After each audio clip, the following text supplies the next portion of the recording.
Welcome, everybody. Thank you very much for coming, and welcome to everybody who's joining us online for this Think-In on the biggest, saddest, most consequential crisis probably of my lifetime. I mean, I think the Guardian has a useful daily day count, and we're somewhere in the 400s, aren't we? I forget exactly which one. With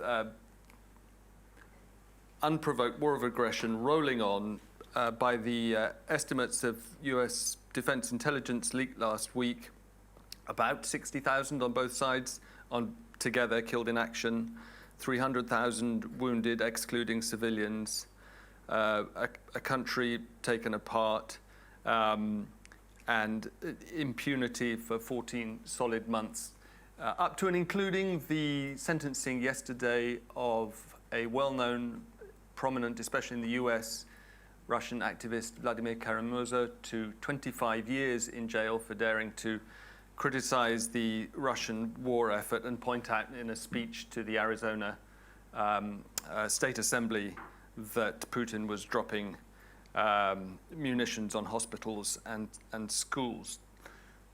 The conversation that we're going to have tonight, I hope it can go anywhere you want. This is a Think-In. Please raise your hands at any point if you're online. Do please feel free to join in by raising your electronic hand. Usually I have an iPad so I can see what's going on. But James is your iPad. Excellent. James is my iPad. But to begin with, at least, I want to focus on what Western governments or countries opposed to Russia and on Ukraine's side can do that hadn't been tried yet.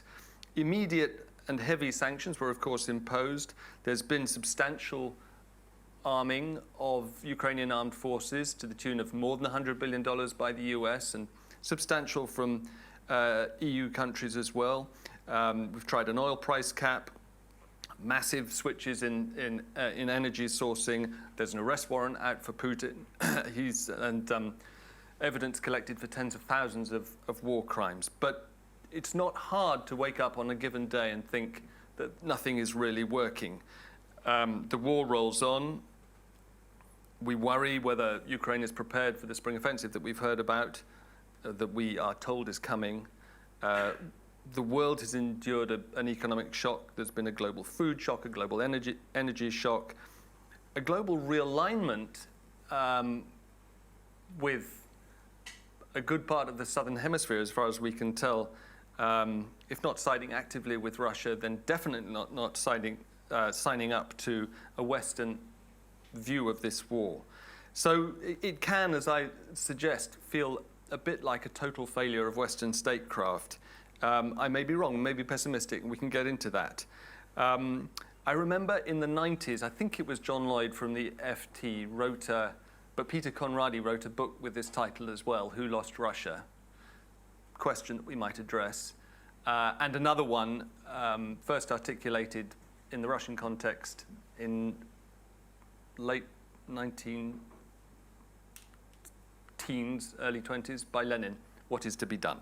Anyway, we are joined, enough from me, we are joined by Cathy Ashton, Baroness Ashton, who, among many other things, was, and your job title is incredibly long. Give us the whole job title, including first... Really? Yeah, go on. So I was the EU High Representative for Foreign and Security Policy, first Vice President of the European Commission, HRVP, or the HR, as they used to call me, or Cathy, which I prefer. We'll stick with Cathy for this evening. Please. In that role for six crucial years, 2009 to 14. And I hope we're joined from Vilnius by Anastasia Shevchenko, who is, and I'd like to go there first of all if we can, a former representative of Open Russia in Rostov and a personal friend of Vladimir Karamurza's. Yes, and thank you for invitation. Thank you so much for joining us. Because of what happened yesterday, I wanted to start with you, if I could, because, well, it's in the forefront of my mind. We wrote about it at Tortoise this morning. When did you last hear from Vladimir, and what does this long sentence, 25 years, tell us about the regime now and Putin's thinking? Well, we've been in touch with Vladimir for all these months of his arrest because it's still possible. We have this service in Russia when you can email to the prison and get the answer like in 3 days. But the last letter I got from him, it was, I think, 2 months ago, and I emailed him last Friday, and there is no answer yet. He sounds very optimistic, even now after the verdict.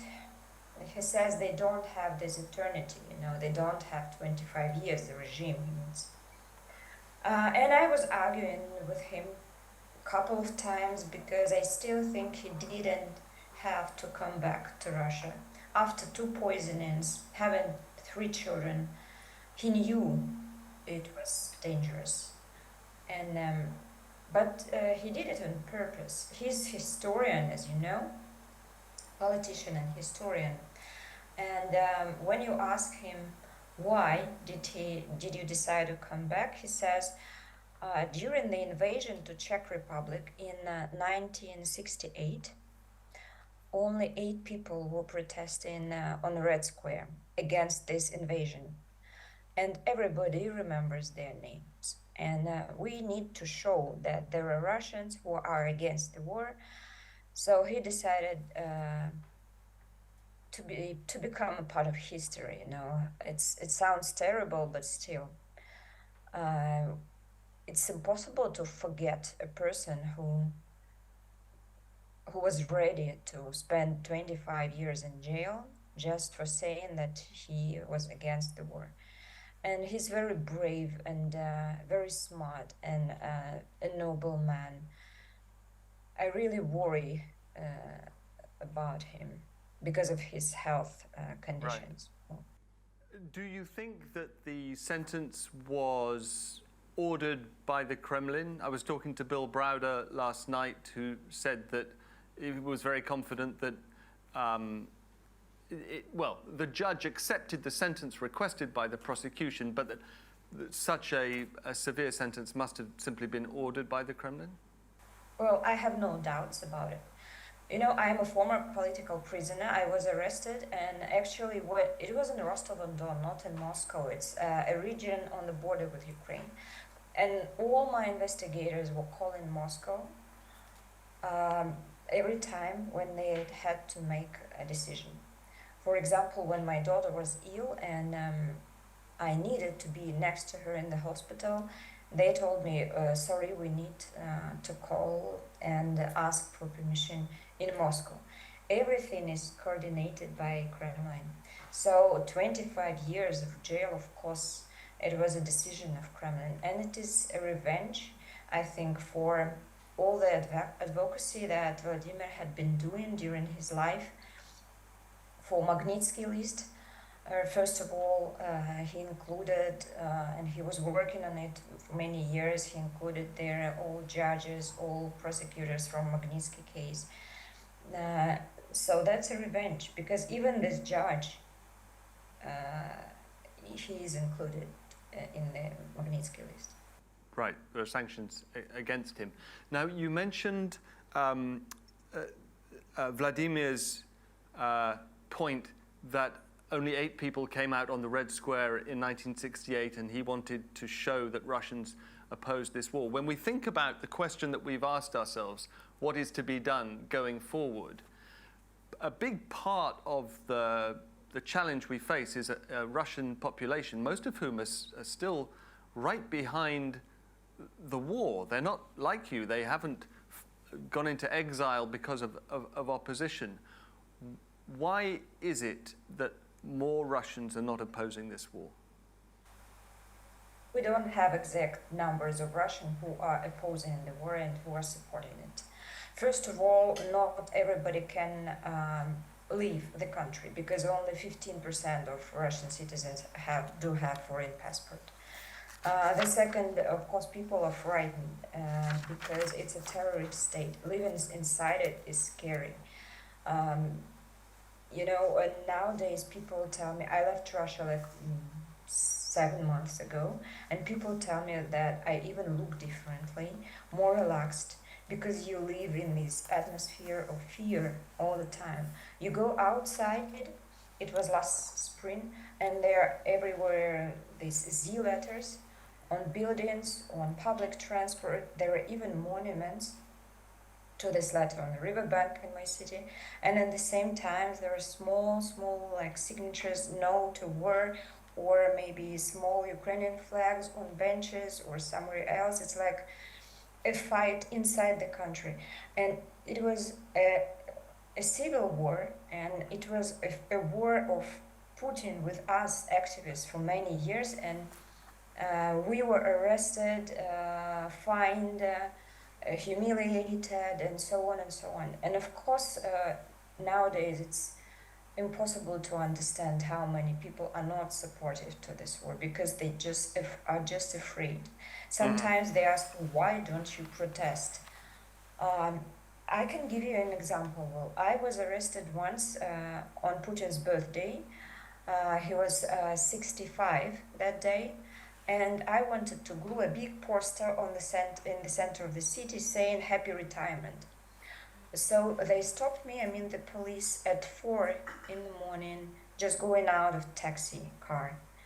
Then I realized they're just following me everywhere, and after a year of my arrest, I found out that they installed even a video camera in my air conditioner above my bed to check what am I doing in my bedroom.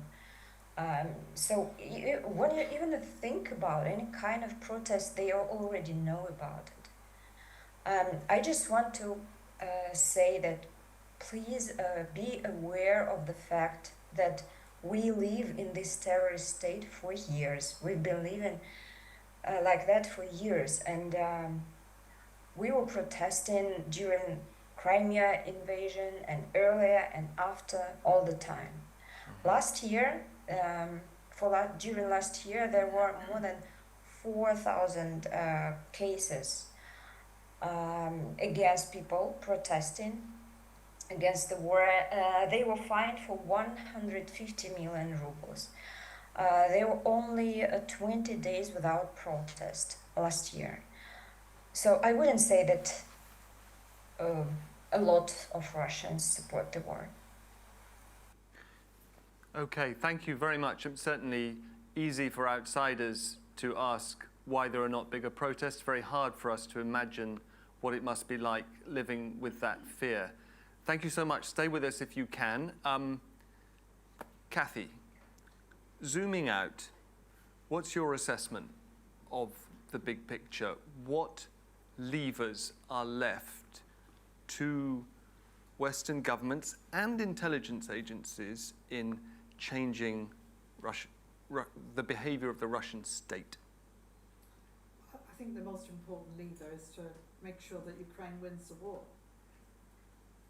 Okay, that's the lever that's going to send the biggest signal to Putin and to the Kremlin that this is not acceptable in any way, and I hope will send a message to those who are deeply concerned about the war inside Russia, that they were right to be concerned, and that it is unacceptable to invade another country and try and take its territory, full stop.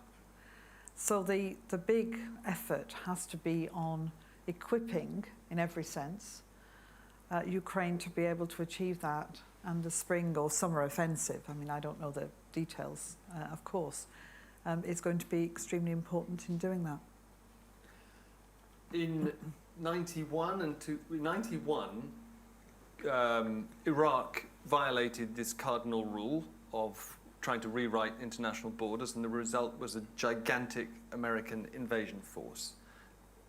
This time, there's a consensus among NATO powers that you can't do that for risk of escalation to a nuclear war. but there's also consensus amongst Ukrainian leaders and their more enthusiastic allies that enough is simply not being done in terms of weapons to do what you say has to be done.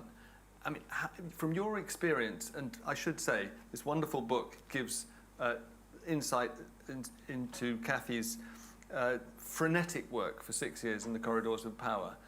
What more can be done to galvanise the kind of solidarity, but also action and decision-making required to get those weapons where they're needed?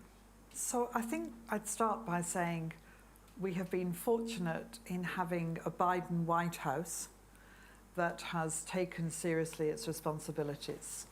Just cast your mind back to the president before Biden and imagine how different this could be. And the determination to support Ukraine, which I think is pretty evident.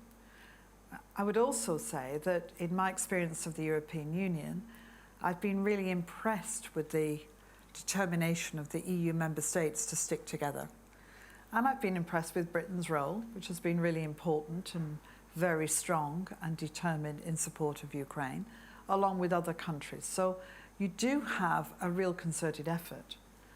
There is a legitimate issue about making sure you've got enough weapons, because there are not limitless supplies available. And for countries who are giving weapons to Ukraine, there's the issue of replenishing for themselves. So it's not just simply everybody hands over their weapons, because there are threats to countries that they need to be aware of domestically in terms of what they might need. That's become a bit of an issue, and I think they've found ways now to try and resolve it, both by buying weapons and, of course, making sure that more weapons are being produced, especially in the US. It's a combination, I think, of getting the weapons to Ukraine, making sure that everybody knows how to use them, making sure they're appropriate to the kind of warfare. There's a lot of talk about why don't we give them X weapon? And what you discover is that the kind of warfare that is being conducted on the ground, those weapons would not be useful. So it's about making sure you give the right weapons. And that is really, really important. It's making sure that they're coming in quantities sufficient for the people who are going to use them and for the offensive that will come. And all of that is, I think, being put together fairly effectively. I'm not saying it's perfect, but I think it's become more effective over time. And as far as I can tell, talking to people who are much, much more expert than I am in land warfare, we are getting to a position where Ukraine does have the ability to be able to think about the offensive it wants to put in place in ways that mean it's got the weapons it needs to do it. Can we be confident that they're not going to launch a spring offensive until they're ready? I don't know what you mean by can we become. They will launch it when they think they are ready. Whether somebody doing an analysis outside says, well, I'd have waited or whatever, I don't know. I have a wonderful colleague, Nina, who unfortunately is sick, who is our Ukraine editor and was formerly head of the BBC's Ukraine service, who every week writes for us, and every column finishes by saying, basically, more weapons, please. And there's just this assumption out there that there'll be a spring offensive. And I suppose what I was trying to ask was, is there a concern that Ukraine might feel they've said it's going to happen, they've intimated it's going to happen, and they feel they have to go ahead with it, even if they haven't got enough tanks? I don't think so. I mean, what we do know is that there's a lot of support and expertise being offered to Ukraine from military advisors of all different kinds. And I'm pretty confident that there's a lot of conversation going on. I mean, I don't know about it, obviously, that's aimed at making sure that everything comes together in the right way. There are lots of factors that will be taken into account, I'm sure. So it will be a case of making sure that they move at the moment they think is optimal for them. But I don't know when that will be. It wouldn't be an offensive of the way that you'd expect if we all knew when it would be. I want to come on in a second to what you think can be done outside the military sphere, if anything. But let's go back a bit, because you had a unique perspective on the first act of this, in a sense. 2014, and in the year before that, negotiations which ultimately failed to tie the EU and the Ukraine together in a pre-membership agreement, and then walking into Crimea and the Donbass. You were there, you were talking with the Russians every 6 months and more often. How, and you describe it in great detail, was there any inkling then that Ukraine was going to find itself in a massive land war within a few years? It's very hard to see the signs that would have given us that, even in hindsight, because I've talked to people who were with me in the room when we were meeting with President, it was Medvedev some of the time, Putin other parts of the time. He was Prime Minister when Medvedev was President, and so on. There was little indication of any serious problem with a negotiation that was going on over 7 years between Ukraine and the EU for what was called an association agreement, Trade Plus. And I don't recall strong indications except for one, which I talk about in the book, which was Sergei Lavrov, the Foreign Minister of Russia, coming to a Foreign Affairs Council lunch. I'd invited him to have lunch with all the foreign ministers, which shows you what a different time that was. And he had raised the fact that this association agreement was not good for Russia, and that we should be having conversations with Russia about what we were planning to do with Ukraine. Our view was it was a bilateral agreement.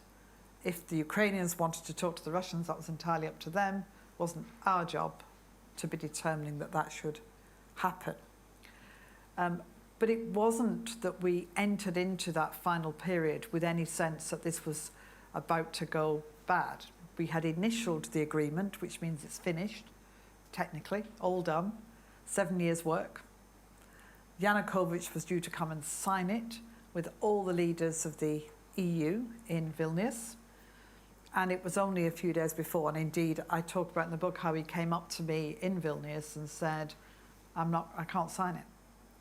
And so it was a very sort of last minute moment when it became clear that, as he put it, at least for the time being, a temporary pause, he said to me. He felt there was a lot of pressure from Moscow and he wasn't going to sign it just then. The demonstrations began in Maidan, but also all over the country, from people who knew that he had stood on a platform on which this was a central part of his manifesto to do this agreement, and were furious that he had reneged on it, and reneged on it so spectacularly. I mean, it was a very bizarre thing to do, to turn up at the meeting where you are the centrepiece and then not sign it. I mean, it's quite bizarre. All of these leaders were there, all the foreign ministers were there, other countries of the Eastern Partnership were there, and he came in order not to sign something.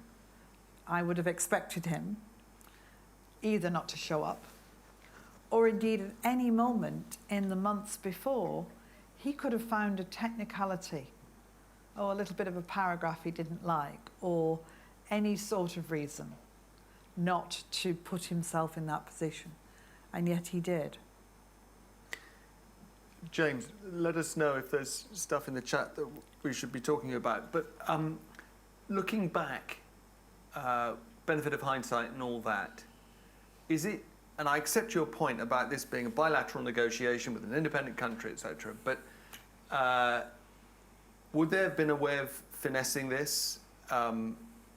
Should the EU and Western governments have been more aware of the sort of Russian neuralgia about dealing with a part of the world that they regarded as theirs?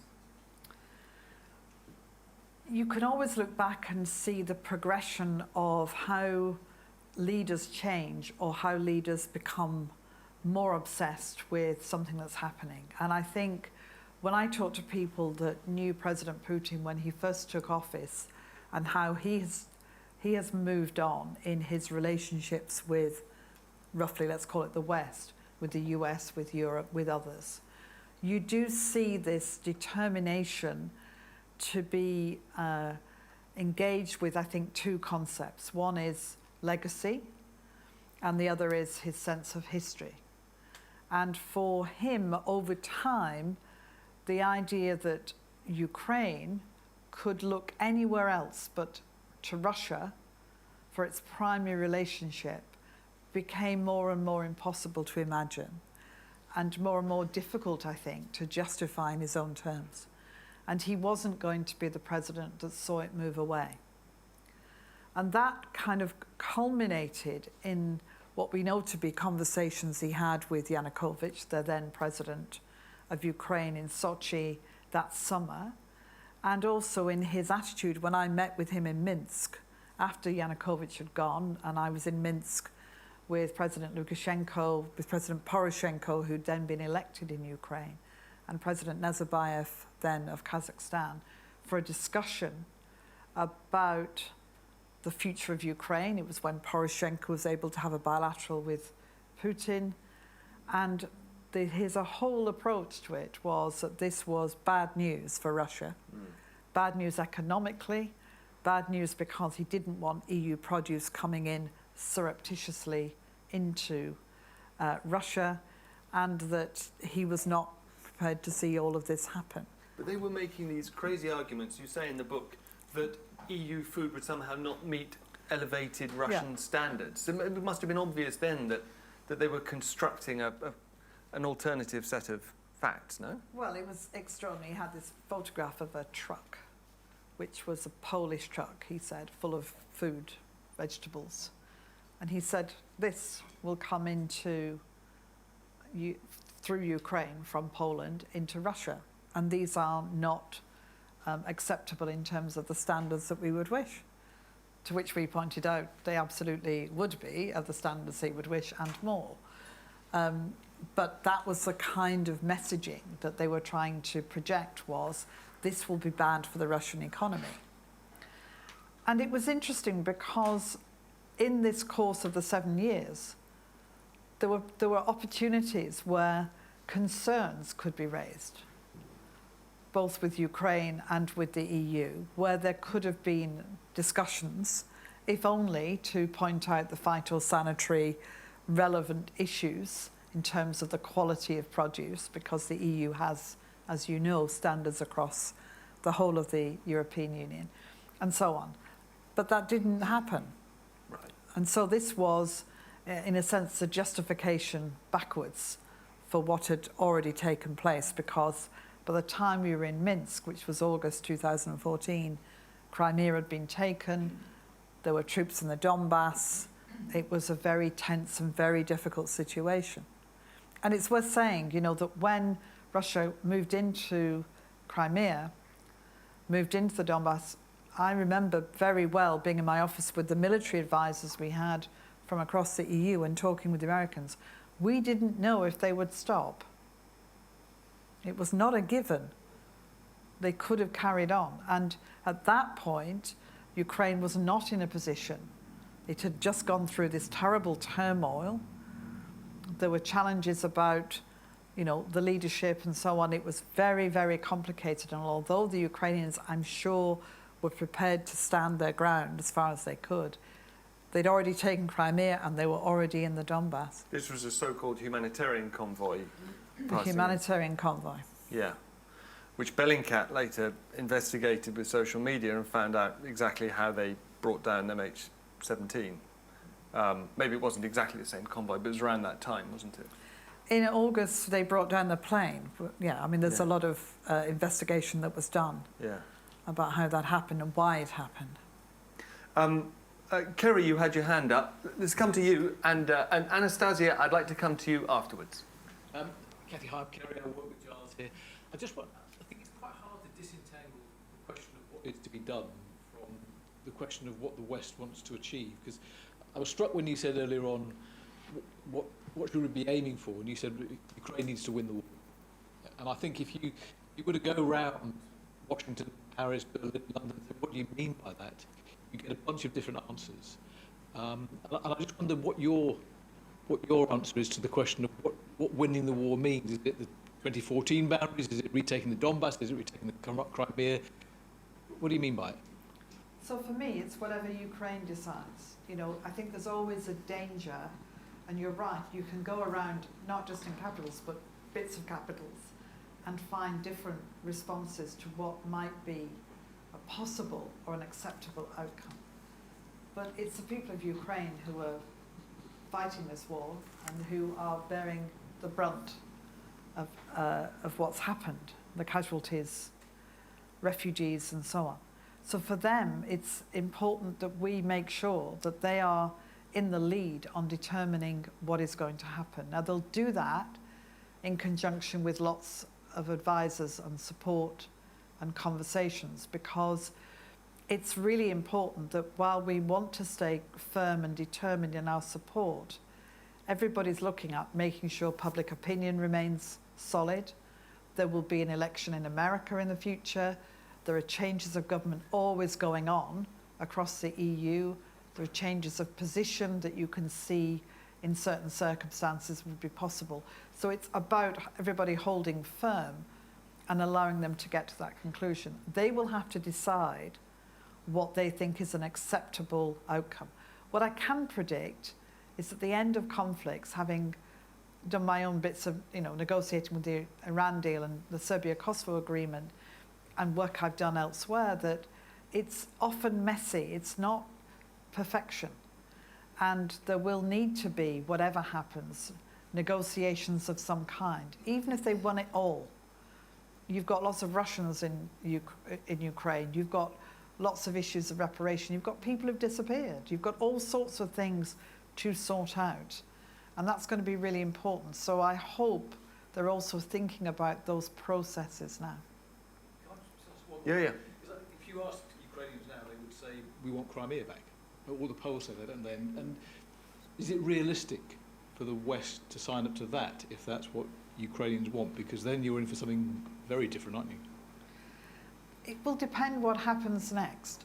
I mean, you hear different stories, different ideas that come out of Kyiv, never mind out of any other capitals, about what in the end would be possible and what would be acceptable.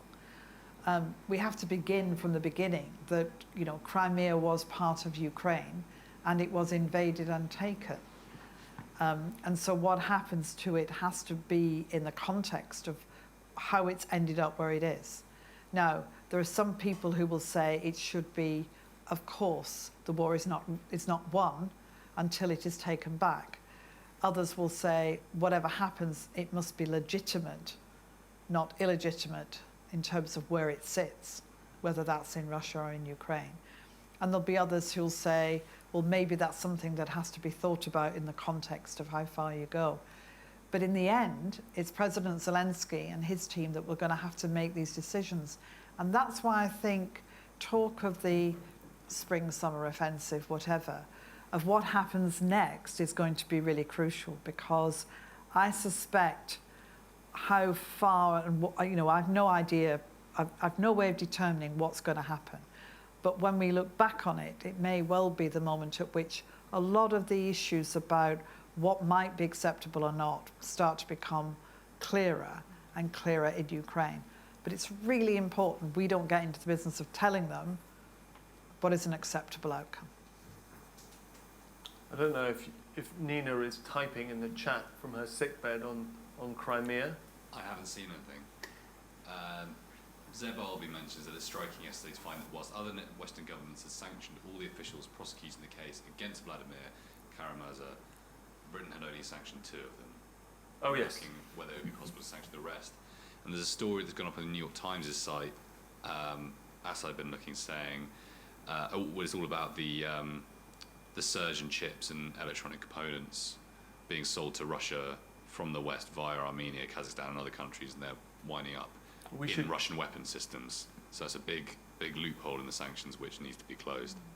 Interesting. We should get onto that, as whether there are mechanisms for closing those sanctions. But while we're on Crimea, I want to channel a bit of Nina, who I think would be saying at this point, any negotiated outcome that left Crimea in Russian hands would be unacceptable, and the leader who negotiated that, Zelensky or anybody else, will be voted out of office. But I take your point, Kerry, that militarily retaking Crimea, where they are properly dug in, is a whole new sack of beans. Can I come to Anastasia again, if you're still with us? Yes, I'm here. You will have heard Kathy remembering her experience of Putin around 2013, 2014. Clearly something has changed then, and since then. And you pointed out how hard it is for us to understand what it's like living with the fear of a terrorist state. But it's also hard for us to know whether Russian people generally, and I mean generally, not just activists, believe in Putin's version of history, which is, as we know, because he wrote it out, that Ukraine is fundamentally Russian. What's your sense of that? Do the Russian people generally know that this is propaganda? Looking back to this period of time, like 2014, I remember myself in the center of the city protesting against this invasion with Ukrainian flag with my colleagues. The city is on the border. Rostov is on the border with Ukraine, the Donetsk region. People around were saying that the US government paid us for this protest, and they were saying we were crazy. Even my relatives in Ukraine that time, they lived in Kharkiv, and they called me saying, well, what are you protesting against? Actually, if Putin comes to Kharkiv, we'll be very happy because we'll be the same country, no borders anymore. And if Crimean people decided they want to be part of Russia, why not? Later, after 8 years, they had to escape Ukraine because of shelling, and then they called me saying, like, now we understand why you're protesting. So propaganda is very strong and very powerful, especially on elderly people, and because they create a very good content for elderly people. Mostly it's entertainment, you know, some contests, music, dancing, and so on. And just between these entertainment programs, they have news, and like they have all answers to all questions in this news. When you start to argue with people who believe propaganda, they have all the answers, all the possible answers. They just give you quotations from TV shows. And the propaganda is powerful not only inside Russia, but also it was powerful in Ukraine, even in Lithuania, in Vilnius, in Latvia, in Estonia, everywhere. To fight it, we need Russian media, independent media, but there are no independent media anymore. Sorry to interrupt, you're saying that Russian propaganda reaches into Ukraine and the Baltics as well? Of course, yeah. Even now, I live in Lithuania, and I talk to local people. They say that Lithuania and all Baltic countries banned Russian TV channels, but they still have possibility to watch it because, you know, they use the satellite and they watch it because they are addicted to it, because it's a good content for elderly people. I asked my mom when she came with me to Lithuania to forget about Russian TV, but she actually was like having this lack of propaganda for the first period of time, and only after 3 months it's better and better, and now she finally believes that it's war with Ukraine, it's not a special operation. So many people were influenced by it, and it's not only TV shows, it's also textbooks at school. My children were studying in Russian schools for all their life, yeah. And once I decided to check the textbook, this Russian history, and there was they study what Putin says every year during these big gatherings with the Federal Council, all his promises. Then there is an article about corruption and the arrest of Mikhail Khodorkovsky and Yuka's case. And it is said there that the fight with corruption started with this case in Russia, and finally, eventually, Putin won, and now there is no corruption. It's in textbooks at schools. So they begin influencing children from kindergartens and later. And these propaganda lessons at school now, it's something horrible. Last spring, my son had homework to write a letter to a Russian soldier and wish him victory over Ukraine. And it was obligatory. And it's happening now every week. And it's awful. So I would say, yes, propaganda is very powerful inside Russia. And only TV can win TV when people would see other kind of information. But unfortunately, they don't have any access to other kind of information. I'm afraid that even YouTube will be closed soon inside the country. We've got two hands up here, Liz, and then... Okay, she got the mic. Got the mic. I have Nina WhatsApping me. I think she says she's typing on YouTube. So I have a couple of questions from her, and then I had a question as well, if that's okay. So Nina says, I wonder if the West will be brave enough to give long-range weapons to target Crimea. If Crimea stays in Putin's hands, it will be a huge Russian military base and a threat to Europe as well. And then she had a question to Anastasia, which is that while about 700,000 people left Russia, there were no protests against the war in Germany, Georgia, or Cyprus. So if people believe in the state propaganda, what does it say about the media that call themselves the opposition media? I think you've kind of said that effectively there isn't any, is that right? That they're not effective, I think is what Nina is saying.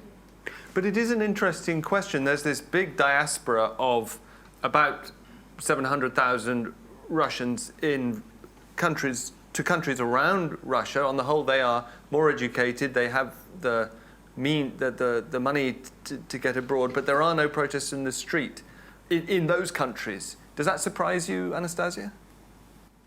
Well, let me disagree. First of all, more than 700,000 people. I think like maybe 2 million of people left the country. Secondly, they are protesting. I took part in the organization of protest this February, on the 24th of February, and more than diasporas in more than 40 countries were protesting, 121 cities. Thousands of people were protesting in the US, everywhere in Europe, even in Mexico, in Thailand, even in Egypt, where protests are banned. And lots of people, really lots of people. And we are planning to organize another protest now, which is called Save Children from Putinism, because we really care about children brought by force to Russia. And of course, about Russian children influenced by propaganda. But our task is now to focus on Ukrainian children and to help them to get out of this country and to be safe with their families. So yes, we are protesting. Believe me, in Vilnius, it was the huge protest, and the opposition, Russian opposition, was totally united that day. It's Navalny's team, Russian Committee of Action, everyone was there. And quite famous oppositions were out. Your sound is breaking up a little, Anastasia. I'm going to interrupt you. Streets in Paris. Sorry, we're losing you a little bit on the audio, but Jess, you had a question of your own. Yes, sorry, which was, Kathy, you mentioned that we were lucky in that this happened at least when Biden was in the White House as opposed to his predecessor, President Trump.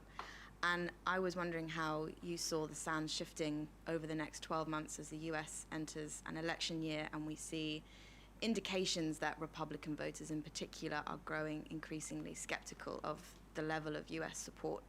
And if so, how should Europe and Ukraine be preparing? You're right that there is quite a lot of evidence that shows that as a general rule, the Republican voters are more sceptical, and that will impact on the candidates, particularly in the primaries, and it will indicate, it potentially will be a bit more of a challenge to the Democrats to try and manage what could be the Republicans saying, it's gone on long enough, what are you doing? Biden's not done anything to resolve it, blah, blah. As well as the sense that if Trump is a candidate, we could be in a different situation in terms of the messaging he will give. Currently, most Republican potential candidates are sticking with the message. Even DeSantis kind of withdrew his remarks a bit, tried to sort of step back from what he'd said. So with the potential for change in America and with an election coming, it's really important that Europe and Ukraine are kind of watching that and making sure that the continuation of the extraordinary level of activity that President Zelensky and his team have done in terms of talking to everybody. I mean, the messaging has been incredible.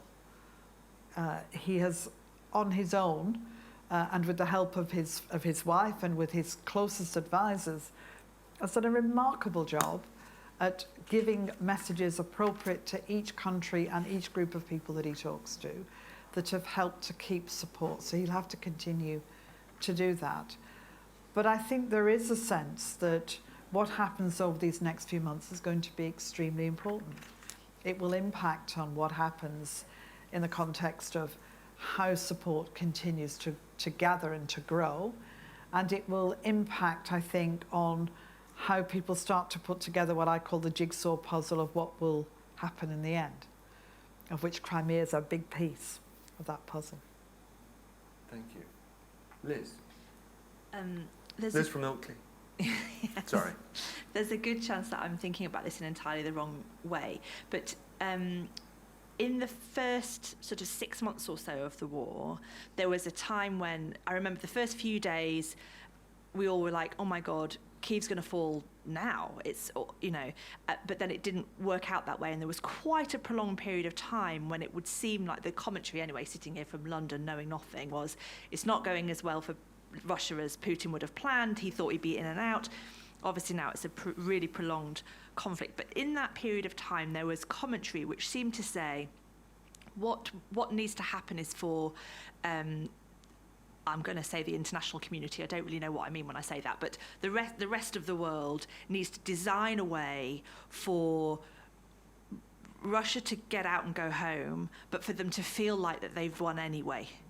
There sort of seemed to be this commentary, you know, there's no way he can leave it now, Putin, because he's kind of stuck his neck out to say, oh, this is humanitarian, you know, it's a special operation, we're going to save them from the Nazis. And there's like we need to sort of confect this paradoxical scenario. It was Macron who was saying, let's not humiliate him, let's give him an off-ramp. And so I think hearing what Anastasia is saying about how it feels to be a Russian person living in a terrorist state, there are people who object to the war. There are people who are, completely taken in by the propaganda because it's everywhere. I guess what I'm saying is, without wanting to be Pollyanna-ish, if we can imagine a scenario where Ukraine wins, whatever that may mean, what happens in Russia then? What happens to Putin? And what happens to the people of Russia? How do you make it so that in a scenario that the rest of us all want to happen, what's the next 12? Does Putin stay? Does he I can't conceive of what happens then in the next 6 months after that for Putin and for the people of Russia. It's a really good question, and you know, the way to think about Russia is to think 30 years ahead and work back, because it's very difficult to imagine how one would build any kind of relationship with Putin's Russia in this context. But whatever happens for Ukraine, one of the outcomes of the war has got to be that the Russians don't do it again, and don't want to do it again. China doesn't do it either. Well, I don't think China's interested in invading Ukraine. But I think, I know what you mean, but I think it's really important that the longer term is factored into the thinking that needs to happen about the end of the war. It's not enough to just build enough walls and put enough missiles that Russia doesn't come back for now. It's how do you sufficiently construct the architecture that you tackle this for a long time, and that you end up in 30 years with a different kind of Russia and a relationship with Russia, because we've got this bit of land that we all sit on, and that's going to be important. And all of the things like the future of Putin and who might follow him flow from that. Because if this is about a Russia that feels it's unfinished business, that sort of lends itself to the kind of leaders we don't want to see. If this is about Russia moving into a different phase, then maybe over time there's a chance to do a bit more. One of the things I really did learn, and I give an anecdote in the book about China, is that you have to think much, much, much longer term than we ever do. Because this really is about building an architecture of the future. And I would also argue that it's an architecture that needs to think about Georgia, which still has barbed wire down bits of it, Moldova with what's happening in Transnistria, and what's going on in Central Asia. So it's a much bigger problem, it's a much bigger issue when you think about it longer term, and it needs some solutions that are going to make sure that we can achieve that. And that means really creative thinking that's going to have to start a long way out, because this is not about being nice to Putin in any way, shape or form, or giving him, I know what Macron was trying to say, but an off-ramp is very difficult to imagine now. Very difficult to imagine. It's much more now about, okay, where is the future relationship with Russia going to be? And what are the things that are going to make sure that Ukraine is safe? Yes, we've got a little under 10 minutes, time for a few more questions, but I want to follow up on that. What's the answer to the question that you pose? I mean, I know this is probably impossible, but go 30 years ahead, work back. What are the practical steps that you do take now with the long term in mind? Well, the first of all is you've got to define the long term, Giles. That's what I'm saying. Well, no, I don't mean the timescale. Oh, I'm saying you've got to start painting the picture of what does security look like then. Is it about a Russia that has a leadership within it that has a strong relationship with Ukraine as a neighbour? Is it about Ukraine as a member of the European Union already achieved? Because although that's the objective, it's going to take time. So, and there are consequences for how the European Union looks when you bring in a big country like Ukraine and all of the things that need to flow from that. So there's a massive amount of stuff to do to even think about how policies in the EU will be adapted and changed. And then you've got a whole set of questions about, well, where do the Western Balkans go next? You've got to really just, again, I think of jigsaw puzzles, because in the end, the value of a jigsaw puzzle is when you put it together and it all fits, you can see the picture. And it doesn't matter what shape and size the pieces are, but when you're constructing it, it's about making sure they do fit together properly. So I would say it's first of all thinking about what are the things we have to include. How do we know how to do things? We know quite a lot now about how to not just move to end a war, but how to build a peace and the things that need to happen. What does it mean economically? What does it mean in terms of the reconstruction and rebuilding of Ukraine? And what does it mean about, we talk about this phrase security guarantees a lot. What does it mean? Is it Article 5? Is it the equivalent of Article 5? Is it about the architecture what's the role of the US? Back to the point that was made earlier, US presidential elections, that could change quickly in terms of the viewpoint of a president when it comes to Ukraine and Russia. So how do we build it in a sort of European architecture? And that's where I would begin, is saying, okay, let's just think ahead and look at what needs to happen and what does that mean for what we have to do, bearing in mind it will take time and it will be very messy. Sarah, Will, briefly if you will, and it doesn't have to be a question even, because I want to come back to Anastasia before we end. You need a mic. I think one question that I had when you were saying the phrases along the guarantees of security is, when it comes to Russia, what is to be done, how do you think that the EU and NATO need to approach kind of the way Russian influence is working outside of the European continent? And I guess in my mind, I'm thinking about what's happening, what they're doing right now within Africa and how that's spreading, and how the West kind of, when you were talking about thinking 30 years in the future, when I hear that, I think, what does that mean about outside of Europe, and how does Europe need to start thinking about that when it comes to security guarantees? One of the things that's become very clear in the course of this dreadful war is how much work we have to do to get even democracies that we know well to understand why this is important and why they should be very clear in supporting Ukraine against an aggressor. And we, I think, need to take serious account of why countries are not automatically seeing this as important, but also the kind of diplomatic work that needs to happen, not just by this country or the European Union or America, but indeed within the UN system to try and move forward with this. So there's an awful lot to do, and it's made this sort of bubble up, I think. Africa's a good example of a continent where you see the impact of where Russia has been and the engagement there. But we're also seeing it in countries that perhaps are a little bit more unexpected in a sense. And for some countries, and I've certainly heard this, that they view this as us demanding support for a war that's in our continent, but a lack of interest from all of us when they need help and support of what's happening in their continent. And what's happening in Sudan at the moment is an interesting point for this, because this is clearly erupting in a very difficult and violent way. And we need to be mindful of what that means for the people who are caught in the middle of it. Will.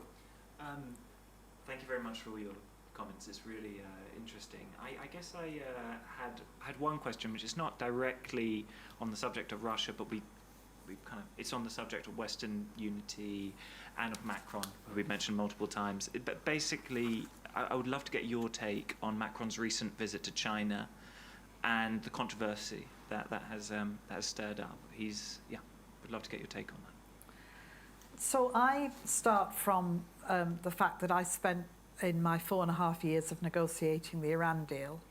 That's 4.5 years I will never get back, as I say to people. Thank you. Thank you very much. It's very nice of you to say so. But it had an unexpected ending, shall we say. So I worked very closely with China. They were a full participant in the team, as indeed were Russia, bearing in mind what was happening in Ukraine at that point. But the Chinese were a partner in that. And so I start from a viewpoint that we need to think a bit more strategically about where our relationships with China need to go. And I'm not sure we're doing that. It's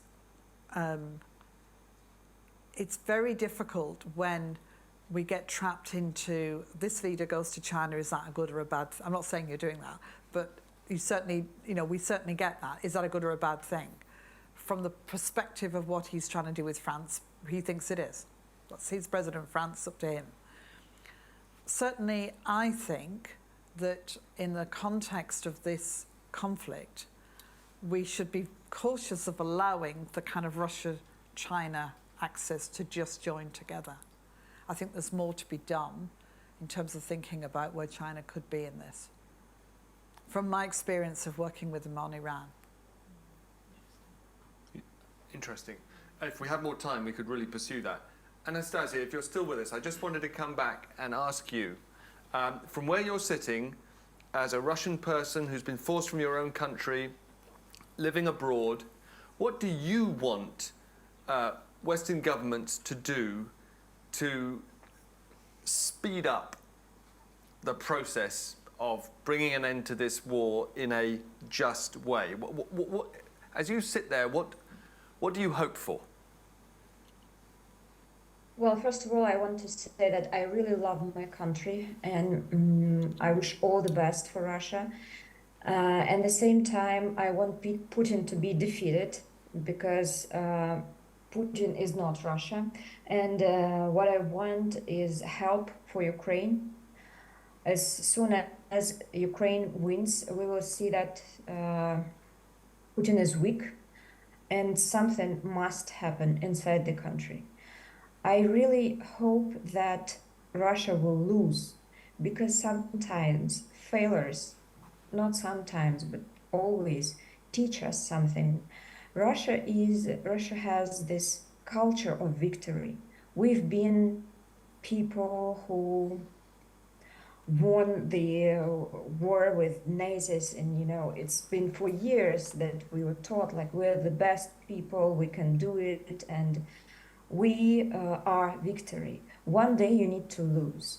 It will be very hard for Russians. It will be a long period of turbulence, but I hope that one day we'll become a democratic country, not threatening other countries anymore, and focused on life of citizens and not on some ambitions of dictators. Hear to that. Well, thank you very much. Kathy, is there any other concluding thoughts? Actually, if I can wrestle you back, we're over time a little bit, but to concrete suggestions for what is to be done now that we haven't tried in the first 14 months of this war on this side of the new Iron Curtain. I think the point that we didn't come back to is worth just picking up in that context, which is about sanctions and about making sure that the sanctions are as strong and solid. I used to have to be responsible for pulling together sanctions from then 28 countries, and it's an incredibly difficult process, because every single time you do, you get court challenges almost immediately from everybody who's been sanctioned. It's not, it's not simple and straightforward. But it's really important that they stay strong, and that the Europeans, together with the Brits and the Americans, continue to make sure that we're pushing them forward all the time and closing loopholes and stopping and preventing things from happening. Because they do, it's not something that can have an impact necessarily very quickly. Often a lot of criticism, well, the sanctions aren't working, because it takes time before they really kick in to affect the economy. So that's really going to be important. Continuing the support, the public support, the media support, the determination of governments, not wobbling about all over the place, because that sometimes happens, but making it very clear that we're in it for the longer term as necessary, because those send really strong messages out to Russia too. They're seeing that, and that was unexpected. I think they thought Zelensky would leave, that the Americans would be wishy-washy, and Europe would be disunited, and none of those things happened. And it was that at the very beginning that actually enabled Zelensky to be able to get the troops together and for support to come in. We shouldn't underestimate the importance of that. It's an incredibly brave man, it's an incredibly brave country, and it needs to feel the strength of the support continuing. Thank you so much. Thank you, both of you, for joining us. Thank you all. I started an hour and 10 minutes ago thinking we might come away with a short laundry list of specific actions to take that haven't been taken. Of course, it's not that easy. But I realised that what we have come away with is two very obvious things. You said there's Pointing one very... his finger at me. Sorry. It's just... It's no, it's fine. I'm waiting to see what I said. A reprehensible device to focus my own mind on my point, which is that you said we need to make sure that Ukraine wins the war.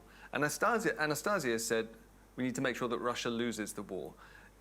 To which one response is, duh. But actually, you've just explained how it is not to be taken for granted the fact that Ukraine has not lost it yet, that Ukraine could still win it, and that Europe and the West more broadly has been as united as it has been. Can I also pick up something Anastasia said, which is really important, which is to differentiate Putin from Russians?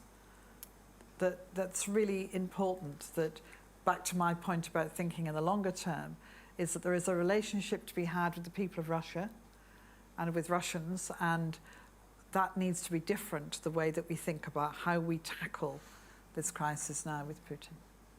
That is just so fascinating. That's going to be hour 2. We're going to invite you back, and Anastasia, because that, I suppose, I've suddenly realised that is a big part of the subject that we haven't talked about, is how do you cultivate that relationship with Russians who are not Vladimir Putin and who are not his henchmen, hench people. Well, thank you all very much. Been fascinating, and we will do this again. Thanks for watching that video. There's plenty more over on our channel, so just click here to subscribe.